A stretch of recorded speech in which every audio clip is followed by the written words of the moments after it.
Hey everyone, thanks for watching. I got a really topical and exciting show to talk about today. It is Thursday, 7 a.m. In California, and that means we bring back Jonathan Twomley. How you doing, Jonathan?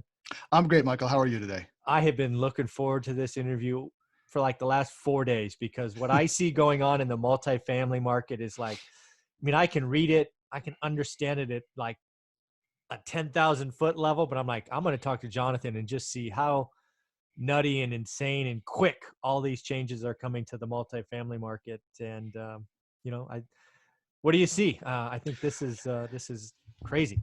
Yeah. So the big news in multifamily right now is the lenders, and this is totally predictable given what's going on. The lenders are always, there's a kind of lender cycle, if you want, that where starting at the beginning of the cycle, if after a correction, they get really conservative and they don't want to touch anything other than like the gold star deals with the gold star sponsors and like really deep pocketed people, and they don't want to touch anything, even though that is actually the best time to be buying with the least risk. But because of, we're going to talk about this in a second, there's something called recency bias, which is a cognitive bias, which causes people to overreact to events that are recent and memorable, right? So if there's a correction, even when the correction is finished and there's growth again, people, not just bankers, but people have a tendency to think, oh, it just crashed, it's going to crash some more, right? So they overcorrect, and this happens to lenders. So they overcorrect, they get too conservative when they really should be actually loosening up their standards a bit. And then what happens is then slowly things start to get better. You know, they see deals getting done, they see the deals succeeding, and they start gradually loosening their standards.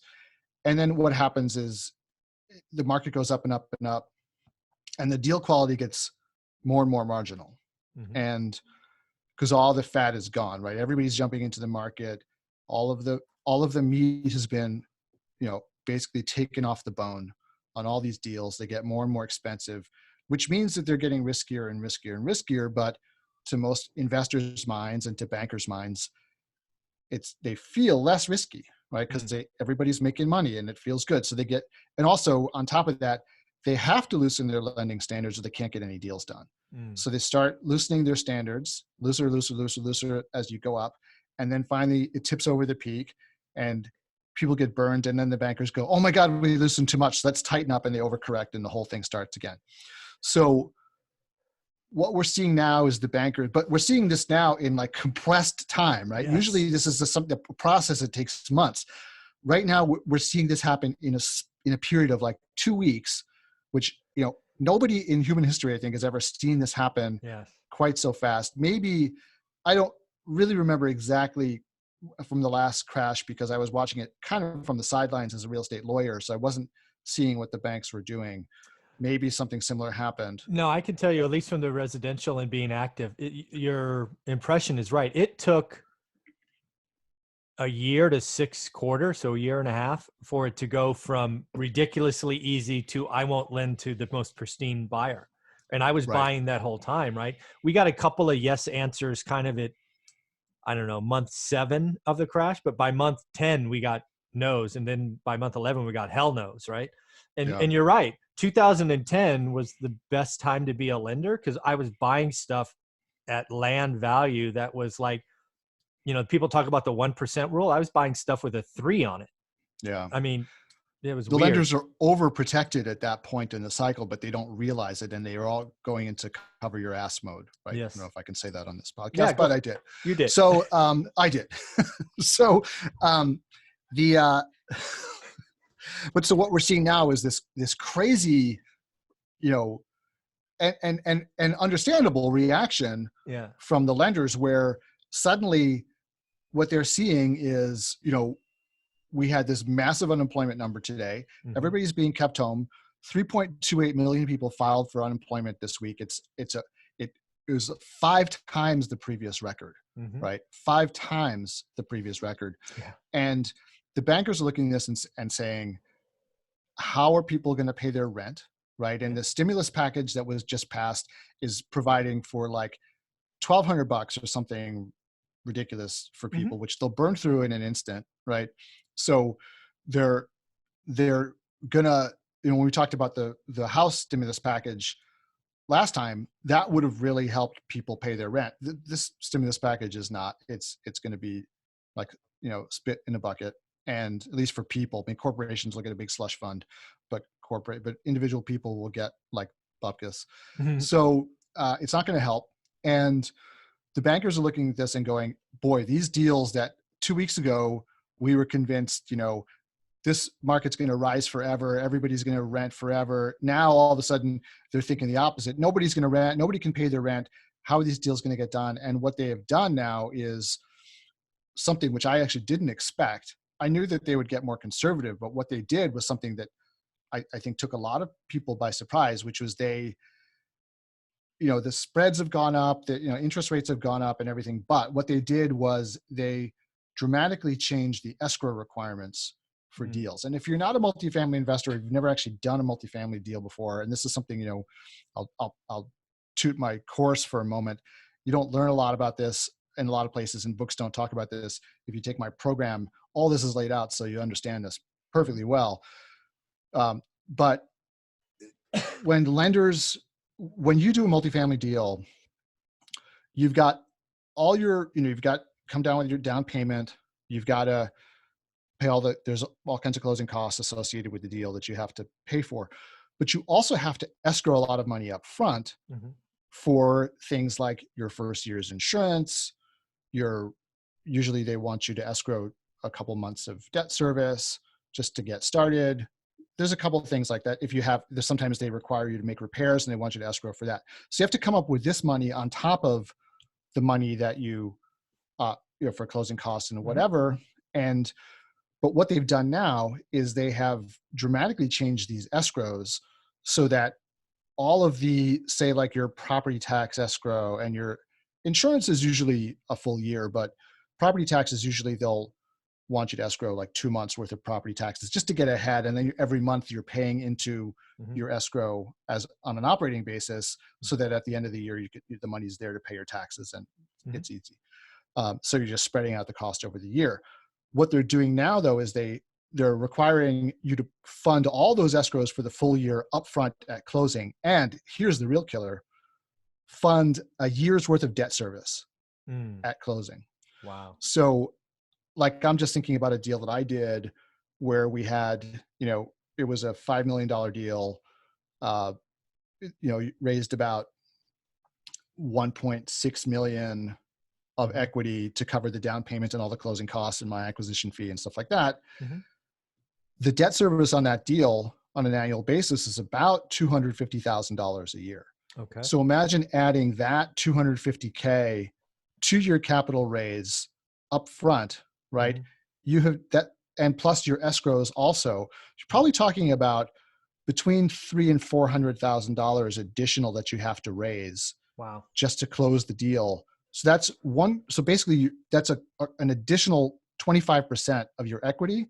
So that's taking your cash on cash return down by 25%, right off the bat. Mhm. And so if you've promised your investors, you know, a certain preferred return based on the normal capital raise, like you're not making that preferred return, Yep. you're going to get what we call behind the pref, which means you are not going to make any money until you catch up with what you have owed your investors. And that's going to accumulate every year, Mm. right? So syndicators are looking at uh, not making any money on deals or having to like severely reduce their investors' expectations of returns. And they're already thin, right? Because deals are already trading at all-time high prices with all-time low cap rates, which means that offering those preferred returns means either your numbers are funky or you have to do a massively risky and expensive complete rehabilitation on the property. And, Mhm. you know, so um, that's going to basically cause the multifamily market to grind to a halt. And, you know, other than for the really, really well-funded, deep-pocketed investors, and probably those people are not doing syndications, or they're doing syndications only for, you know, class A new build Right. institutional grade with institutional clients who are like, okay, we still have to place this pension fund money that's coming in. But other than people like that, for your for folks like me and all my colleagues, this means we're basically like done for until this crisis kind of sorts itself out, because I just can't see how you overcome those kinds of uh, requirements and still provide an attractive return. So it's going to shift the market. And Yeah. the other thing that's happening is now, or I should say, not the other thing that's happening, but for some people who are really in a bad spot, because this is happening as they're trying to close their deals, Yes. right? So they may be outside their inspection period, which means their money has gone hard, their deposit, right? They Yeah. can't get it back. They can't back out. And they probably, because of where the market was, they had no financing contingencies anymore, because those went away several years ago because people Yep. bid them away, right? They were willing to sacrifice them. Mm. Some people were out there, doing crazy stuff like letting their entire deposit go hard day one because they were so anxious to get deals because they're so convinced that, like, they can't fail. Mm. And obviously nobody thought this was going to happen, but you have to kind of, as a good investor, you have to be prepared for the thing that nobody thought was going to happen, Yeah. right? And you don't know what it is, but you know that there's a likelihood that something could happen. It could be a war, it could be, Yeah. like the collapse of a major bank, or like we're seeing this pandemic. So but people who are actually, so they're in the middle of their closing period and they've just had their interest rate hiked on them, Mm-hmm. which destroys their underwriting. They've just had this additional, uh, escrow requirement. So they've got to scramble to get this money from their investors. And uh, they're also now dealing with investors getting skittish and pulling their money out, Yeah. because that's always what happens, right? And especially investors who have just lost 30% in the stock market, they're going, oh my God, I, maybe they don't even have the money to put into Yeah. the deal anymore, right? Possible. Maybe Yeah. they were gonna now, maybe they're not working right now. So suddenly, they're like, this $50,000 I've got to live on, right? So um, that's going to cause turmoil too. So Yeah. this has been a big, uh, it's a big shock to Yeah. the multifamily business. So, Jonathan, I'd love to kind of play this out. And I know none of us have a crystal ball, but we both have experience, decades of experience sort of looking at this. So I want to break it down into 3 time chunks. Sure. I want to talk about sort of deals in play in the next, call it 60 days. Then I want to talk about, I don't know, a year out, and then 5 years out. Right. So if we talk about today, you kind of already hit that. And I think you're right. There are a bunch of deals that are just going to blow up. Yeah. Some people are going to use this as a reason to get their money back. Some people, earnest money's hard. Good luck. Investors are going to pull out. Lots of deals. When lenders make changes like this in days and literally in hours in some cases, they're really telling the market they don't want to do a deal. They want to Yeah. say no, but they probably can't legally say no. So they just change the rules, right? Yeah. That's a belief of mine. So basically, I think what they're trying to do is they want to do less deals the next 60 days because they're not even sure what's going to happen, right? Is that kind Right. of a fair assumption? Yeah, I think so. And I think also, lenders, look, I mean, I think as investors or real estate people, we tend to look at the bank Hmm. as providing mortgages, right? Mm-hmm. But the bank is actually doing a lot more than that, right? The bank is like, they're lending money to businesses, and Yeah. they've got products that are investing in the stock market, and they're doing all kinds of like other things other than lending mortgages, and it ultimately comes all out of the same bucket, right? Mm-hmm. Even if we're talking about different subsidiaries and different arms of the business that do different things, if the lenders are looking at, oh my goodness, all of our, all of the money that we've lent to weak businesses, businesses with weak balance sheets Mm-hmm. that need to have the economy strong, are gonna, that money is all at risk now. Mhm. So we've got to hunker down and like make sure that we can maintain our own liquidity Yeah. requirements. So because we don't want to go belly up because they can't pay, right? And so we're going to hunker down. Like, where can we not put money out right now? Yeah. Well, let's not Exactly. put money into these mortgages at the moment, right? And so you have to understand that it's not just the multifamily business. No, no, And for sure. Yeah. so, or commercial real estate or whatever it is. I mean, the banks have all these other issues going on. And the banks also, I mean, if the banks were playing that game where they took their tax cut and they just use it to do share buybacks, all that money has just gone poof, Yes. right? Yeah. And so their share prices have gone way down, and that affects their own ability to raise money and Yep. raise capital. And, so all of these things are part of one big picture, and you have to remember that as well. But to get back to your question, so I think it's the easiest thing to predict is 5 years from now, right? Okay. 5 years from now, assuming that all things be equal, we'll get through this coronavirus thing, assuming that we don't have like another recession, like a regular old recession Mhm. caused by regular old business reasons. Assuming that doesn't happen in 5 years, like all of this will be forgotten, and it'll be business as usual. And Yeah. cap rates will be what they are. I don't think that they'll be where they are right now, but that's probably not because of reluctance. We're probably because we'll just be in a different point in the cycle in 5 years, I think, Yeah. with I think that's fair. to believe. So, but we're not going to, this crisis is going to be gone in 5 years. Agreed. A year from now, I think it's a different story. I think a year from now, the memory will still be recent. It'll still be sharp in people's minds.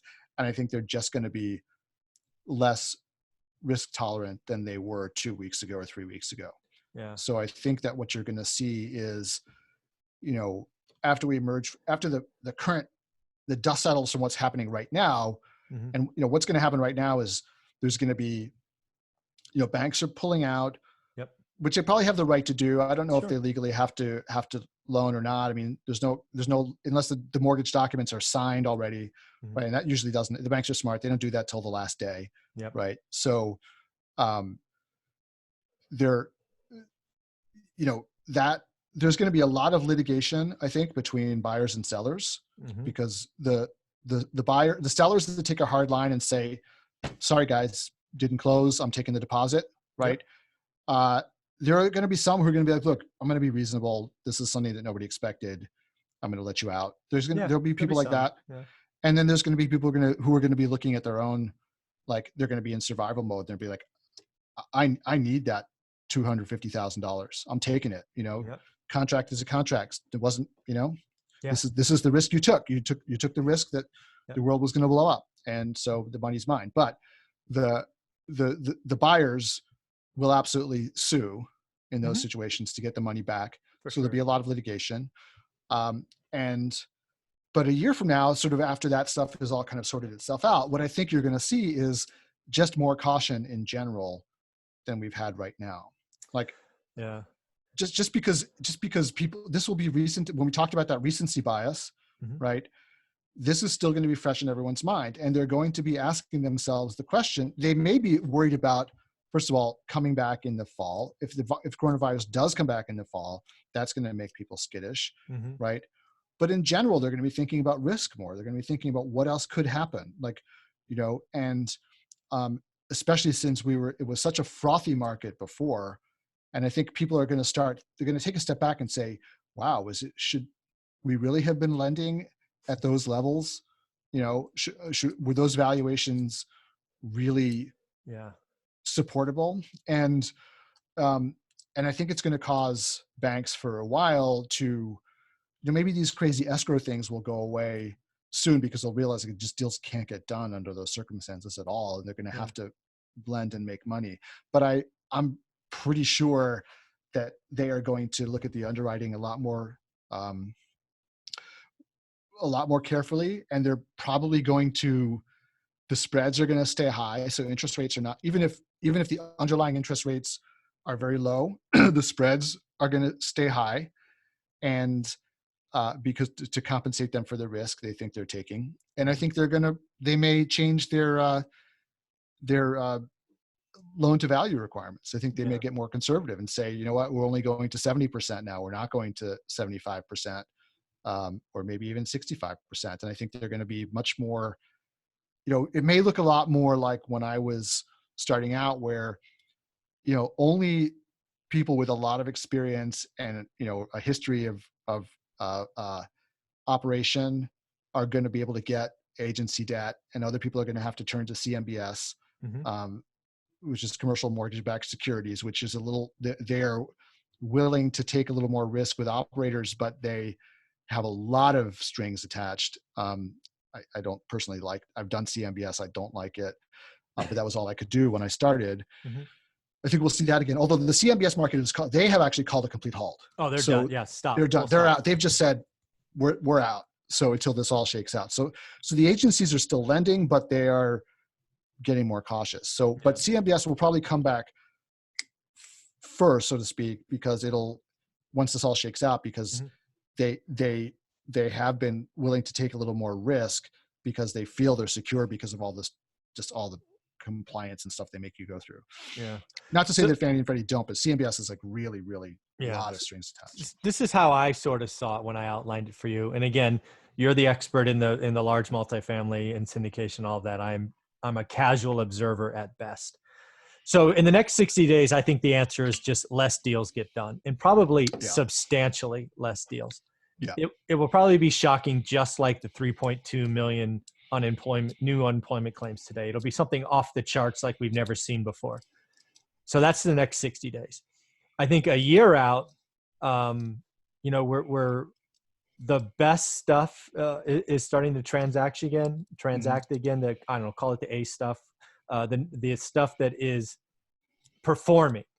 Right. Cap rates have gone up points, in my opinion, in most markets. If you're in a 4, it's now 6. If you're in a 5, it's now 8. Right? It's going to go up across the board. Again, less transactions will be done year on year. I think the quote unquote value add that you and I were hearing so much about the last year doesn't really get done unless it's a kind of owner financing or the one-off stuff, because nobody's going to do 50% down and escrow this and escrow that. Yeah. In my opinion.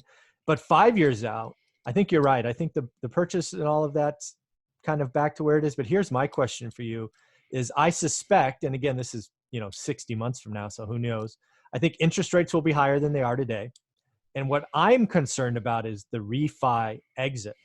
I think so many deals were done, bad deals were done the last 2 years.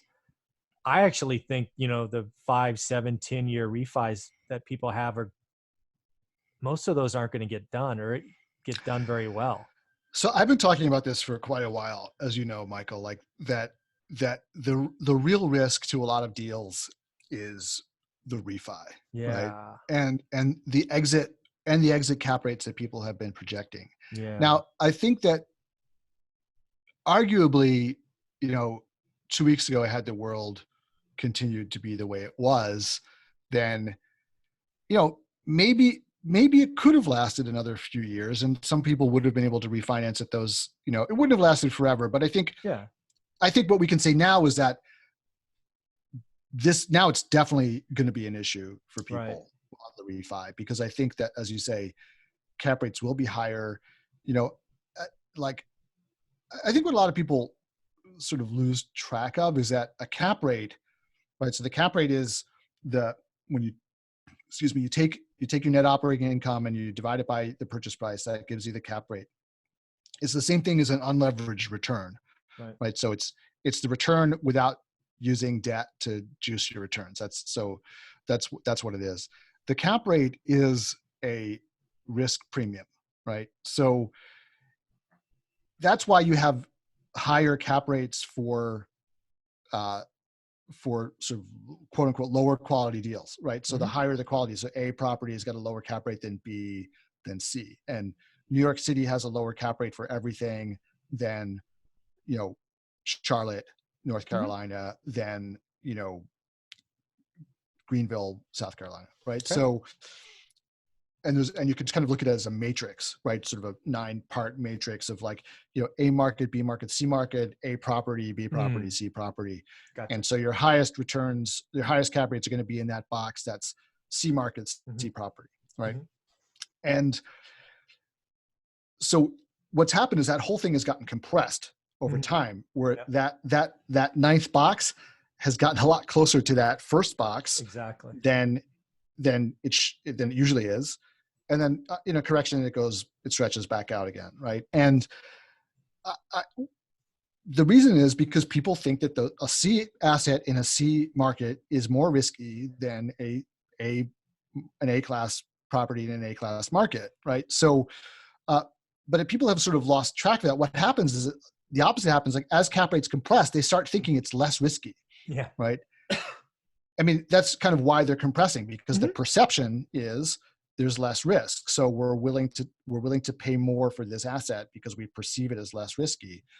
But what they don't really understand is that they're making it more risky by paying more money, right? They're making it more risky by compressing that cap rate. So now you're going to see the cap rate stretch out again, because certainly for the next year at least, right? Because people are just going to be skittish, and we're still going to be seeing the effects. And this is kind of like a good segue into another topic, which was, unemployment claims came out today, I guess today. I saw it this morning. Yeah, 6:30 or So 3.28 million people filed for unemployment last week. It's 5 times the previous record, actually more than 5 times the previous record of weekly unemployment claims. And Ben Bernanke was out, who's the previous Fed, or two Fed chairmen ago, before Yellen. And Bernanke was the person who, was in charge of the Fed during the financial crisis, the last one. And what he predicted was that we will have a very deep but very short recession, so a very V-shaped kind of recession, which it's going to plummet. But then, as the crisis passes, since this is not like a financial crisis or a crisis of confidence, people will just go back to work, right? And the economy will quickly recover. I think that's probably true.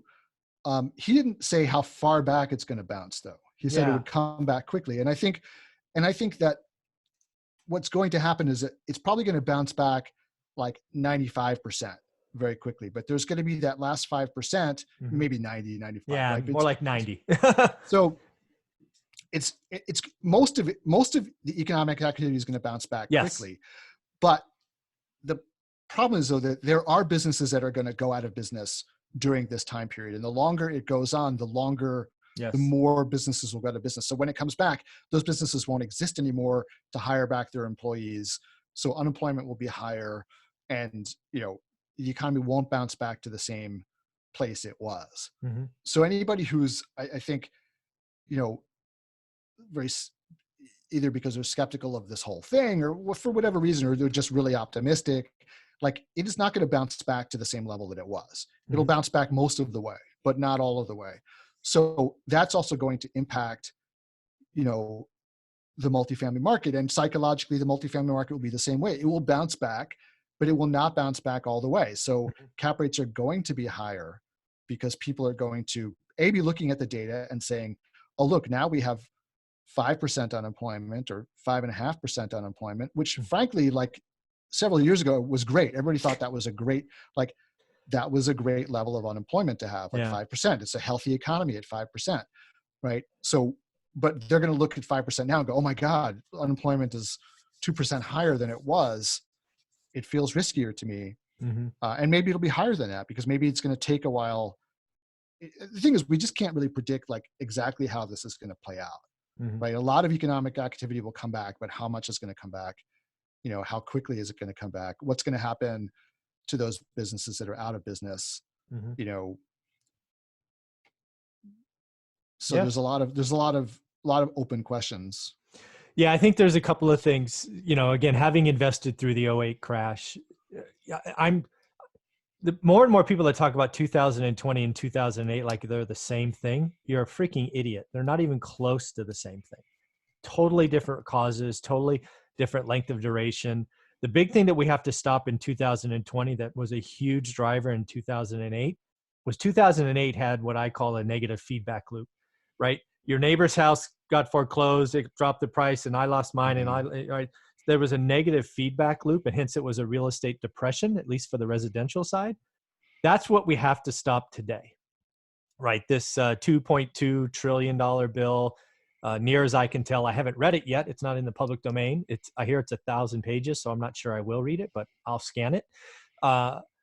Supposedly helping the individuals, right? Everybody gets a check, kids get a little money. What I'm very happy to see is they beefed up unemployment, right? So you can get up an extra 600. You also don't have to wait a week, right? So they're taking care of the people that they essentially said stay home, right? Right. So good things. So they're trying to stop the negative feedback loop. But if this thing goes on more than 60 days, I can promise you they're going to be sending more checks out. Yeah. You know, because that's what you have to stop. You have to stop the negative feedback loop. And right now, we have essentially shut down the service sector of our economy, which is the largest portion of it, to a great extent. And that's what we have to stop. If that feedback loop continues, depression is not out of the question. So that's what we're playing for here, in my opinion. Is there anything in the bill? Because I haven't had a chance to look at it. Is there anything in the bill about mortgage relief? There's a lot of talk about forbearance. You obviously need to call, you need to document, but yes, forbearance is everywhere. Because I think that's a big difference between this time and the last time, right? There was no forbearance last time, so that's why people were getting foreclosed on. The feedback loop Right. it was always one more person, right? It wasn't this drop off a cliff like Wild Coyote falling off a cliff. Hence, the banks have to do it today or they're going out, right? It's like staring them in the face. Before it's like, well, I can take that one. I can take that one, right? It came down to that 80% mark. Or people were just walking away. People were just sending the keys back, right? Strategic default. Yeah. It was a thing. It was a name. It was like never in the lexicon. And then suddenly, oh, what's a strategic default? Well, my neighbor did it and blah, blah, blah. So, it's going to be interesting. Then you have big companies like Cheesecake Factory. I don't know if you saw that, but they just sent a note out saying they're not paying their mortgage or they're not paying their rent on all of their stores. Really? I saw a headline. I didn't read it, so I didn't know what the article said, but it's happening. So it's interesting times. I again think we did the right thing. We had to take care of the citizens because again, we told them to stay home. Most people want to work and we tell them they can't. They got to stay inside in the major states and the major cities like you and I are both in. We got to get through this. Everybody says we will. I believe we will. The only question is duration. That's the piece that nobody knows. Well, there was a piece of good news here in New York that I saw yesterday, which was that at least for a few days, I haven't checked back on this to see if it's held up, but there was a piece in the news about the infection rate or the rate of admissions to New York City hospitals had actually started declining. Oh, awesome! I don't know if that's sustained itself, but because they're still saying that the infection rate is going up, and I've been hearing like the hospitals begging for supplies, and there's a hospital in Queens where apparently they now have like refrigeration trucks outside serving as temporary morgues. So because they're overwhelmed in the morgue, but the admission rate may have peaked because of the drastic social distancing. So shutting the schools, shutting businesses, shutting everything. I mean, frankly, I'm in my co-working office because I'm sure that my co-working space they want to collect rent from me, right? If they tell me I can't come, then they can't charge me rent. So that's why the office is open. But I mean, there's like one staff member here, so the place is, as I said before, like this is a brand new space. They rented to about 3 tenants before coronavirus hit. So it's completely empty. But it's a big corporation. They'll be fine. They'll survive. Yeah. But cool. All right, man. Well, you take care of yourself. You and I are both in total shutdown. So, take care of yourself. My daughter's in New York. I don't know if I ever shared that. Oh, no, I didn't. Yeah. She's in Astoria, right? We own an apartment. Is that what you guys call them out there? A condo apartment? Yeah. We bought it for her after college. So she's out there. So she's on total lockdown as well. So good times. All right, man. Well, take care of yourself. Keep doing what you're doing. We'll get through this and we will talk next week. Absolutely. See you soon. Yep. Yep.